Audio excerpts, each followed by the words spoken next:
Alors vous faites des saisons? Je tombais dedans quand j'étais petite. Mes parents, ils avaient une roulotte de bouffe. Ils faisaient des pizzas, des crêpes. Moi aussi, je fais des saisons. Reste un trimestre, voire deux à un poste. Après, je vais ailleurs. Pourquoi vous restez pas plus longtemps? Une liberté.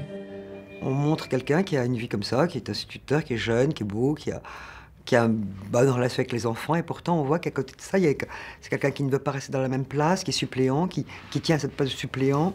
Donc un peu comme une sorte de fuite.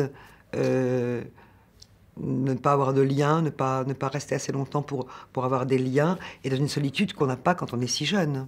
Oui, il y a quelque chose comme ça. Il est touché tout d'un coup par cette solitude, en fait. Tout d'un coup, il voit un petit enfant tout seul qui attend quelqu'un qui vienne le chercher, etc. Il le connaît parce qu'il est dans sa classe. Et je pense que voilà, de manière un peu altruiste et bonne et généreuse, il a envie de l'aider un tant soit peu. Il ne sait pas que ça va durer 3 jours, mais de faire ce qu'il a à faire pour l'aider. En fait, Mathias, qui est un enfant qui a du mal à trouver sa place, il va unir deux personnes qui ont du mal, tous les deux aussi, à trouver une place, qui ne la trouvent pas de manière évidente, et ça va être peut-être ça qui va les unir tous les trois.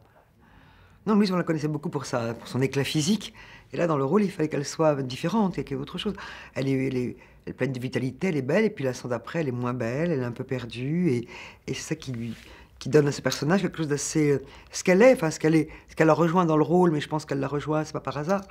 Elle est à la fois quelque chose d'assez triomphant mais il y a quand même une douleur en même temps.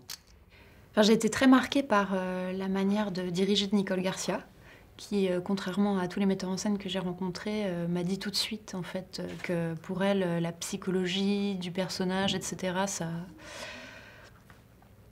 ça tuait un peu l'instinct de jeu. Et donc, on avait une manière très particulière de communiquer. Elle me dirigeait plutôt par la gestuelle, par le comportement, la position du corps dans la pièce.